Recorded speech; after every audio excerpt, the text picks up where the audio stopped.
Assalamualaikum warahmatullahi wabarakatuh. Perkenalkan, nama saya Nadila Putri dengan NIM 24091116052 dari kelas B Prodi Sistem Informasi Universitas Mula Warman. Sebagai tugas mata kuliah pemrograman berbasis web. Di sini saya akan membahas sedikit tentang HTML. Jadi HTML atau Hypertext Markup Language ini adalah bahasa yang digunakan untuk membuat halaman website. Dengan HTML ini kita bisa mengatur tulisan, judul, dan link agar bisa tampil rapi di browser seperti Google Chrome. Nah, HTML ini bekerja menggunakan tag-tag tertentu.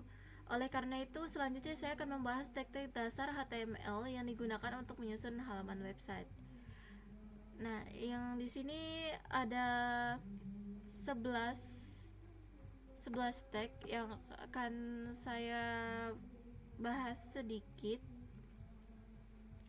Jadi yang pertama itu ada tag HTML.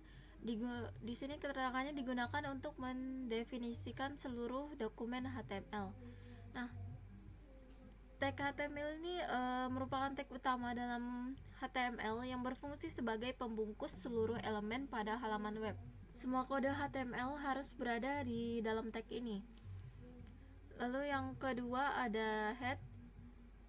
Head ini digunakan untuk menyimpan informasi tentang halaman web seperti judul halaman, metadata, dan penghubung ke file CSS atau JavaScript dan lain-lainnya. Isi tag ini tidak ditampilkan langsung di halaman web. Lalu yang ketiga ada title. Nah, tag title ini digunakan untuk menentukan judul halaman web yang akan muncul di tab browser bagian atas ini contohnya. Tag ini ditulis dalam tag head dan hanya boleh ada satu dalam satu dokumen HTML. Lalu yang keempat ada body. Tag body. Tag body ini merupakan bagian utama dari halaman web karena disinilah semua konten yang bisa dilihat pengguna ditampilkan, seperti teks, gambar, dan juga link. Lalu yang kelima ini ada tag H1 sampai H6. H ini maksudnya headline. Nah, tag headline 1 hingga headline 6 ini digunakan untuk membuat judul dan subjudul. Tag H1 atau headline 1 ini adalah judul paling besar, sedangkan tagline H6 atau headline 6 adalah judul yang paling kecil. Maksudnya itu paling besar atau paling kecil itu dari ukuran teksnya.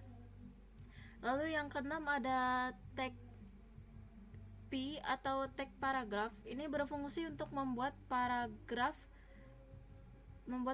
teks, biasanya digunakan untuk menampilkan isi atau penjelasan dalam bentuk tulisan.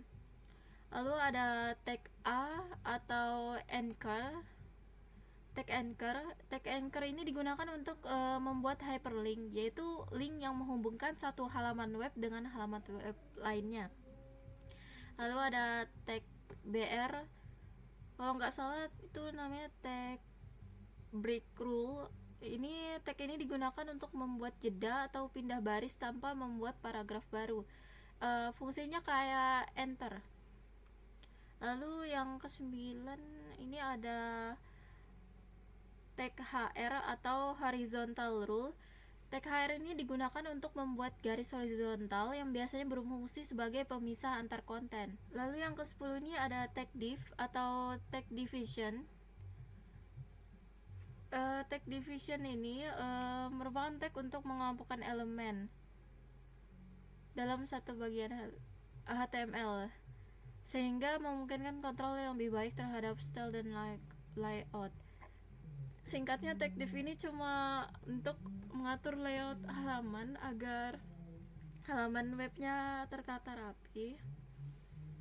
Lalu yang terakhir ada tag span. Tag span ini digunakan untuk melompokan elemen tetapi bersifat inline sehingga tidak membuat baris baru. Biasanya digunakan untuk memberi gaya pada teks tertentu. Kesimpulannya, HTML dan teknik dasar ini merupakan fondasi dalam pembuatan website. Dengan memahami teknik HTML dasar, kita dapat membuat struktur halaman web yang rapi dan mudah dikembangkan. Mungkin sekian dari saya. Wassalamualaikum warahmatullahi wabarakatuh.